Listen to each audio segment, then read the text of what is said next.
entertainmentbuddha.com.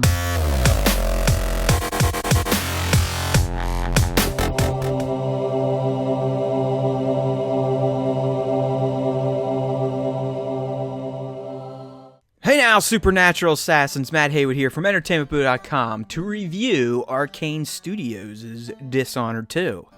I don't plan to drop major plot spoilers, but a basic description of the opening segment will be explained to set up the game's narrative. Here we go. Dishonored 2 picks up many years after the original, and the royal protector Corvo Tano and his daughter, Empress Emily Kaldwin, are ruling over Dunwall and its sister states.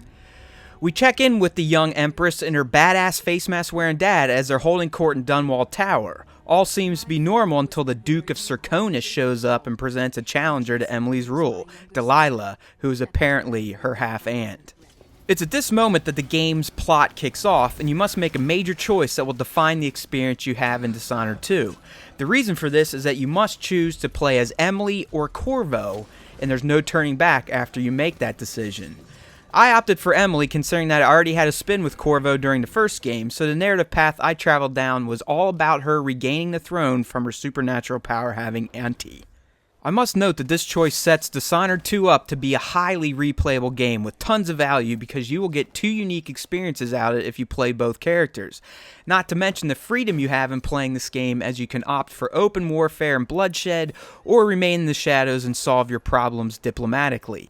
It's this freedom of choice that also gave me a bit of heartburn while playing the game because, quite frankly, it's not as black and white as it may sound. I, for one, found it nearly impossible to complete even the early missions with a more in-your-face approach. The game is brutally difficult, so any attempt at a frontal assault or an open attack on enemies always led me into a gangbang of death. Forget trying to take on more than one or two enemies at a time because they will bludgeon you to death faster than Negan and Lucille. There were more than a few checkpoints that had me fuming because I couldn't attack openly, nor could I do much stealthily since the enemy's line of sight made it impossible to sneak by. With that being said, part of me liked the challenge, and I did learn to start surveying the environment more, which almost always leads to a new, more hidden path to your goal. I greatly appreciated the feeling of knowing that if I thought like an assassin myself, I could then identify alternate routes that were off the beaten path to get me around a major roadblock or a gathering of bad guys. In terms of gameplay, I found Emily to have less powers than Corvo did in Dishonored, and considering you must search each level for runes to get more, I tended to skip searching for them in favor of getting through a level that was kicking me in the teeth. I didn't find my lack of powers to be damaging to my campaign, but not having a bunch of them at my disposal made Emily feel a bit less powerful in the dark arts than her father.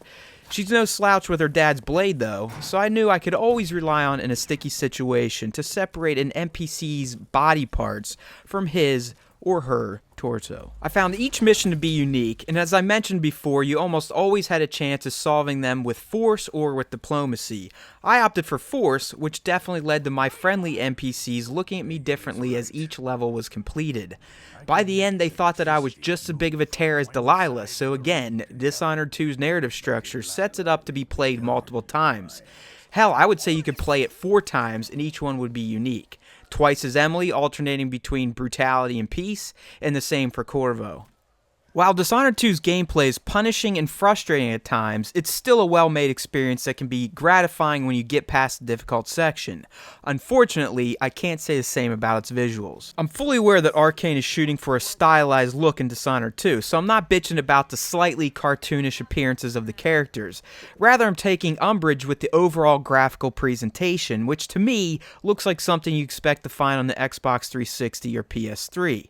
Textures aren't crisp, colors are muted, lighting doesn't feel dynamic, so overall the game visually looks very outdated, which is magnified by the fact that a few of this fall's AAA releases have set new benchmarks in console gaming visuals, such as Forza Horizon 3, Gears 4, and most recently Call of Duty Infinite Warfare. I, for one, don't believe visuals are paramount to a great gaming experience, but they definitely help when they're pristine, while also detracting from the experience when they're not top-notch. Retro visuals and brutal difficulty aside, I still found Dishonored 2 to be an engaging experience. I think its level of replayability should be applauded, and I think its branching path gameplay is unique, but I still find it to be a stealth-centric affair over the game's mantra of playing how you see fit. Arkane's sequel to Dishonored is one that should be played by fans of the franchise, or those gamers who like stealth gameplay. Just don't expect to see a game that looks like it's from 2016. With that being said, Dishonored 2 earned a respectable 85 out of 100 review score. Thanks for watching, and don't forget to tune in to EntertainmentBoo.com on a daily basis, because we will make you a better geek, one post at a time.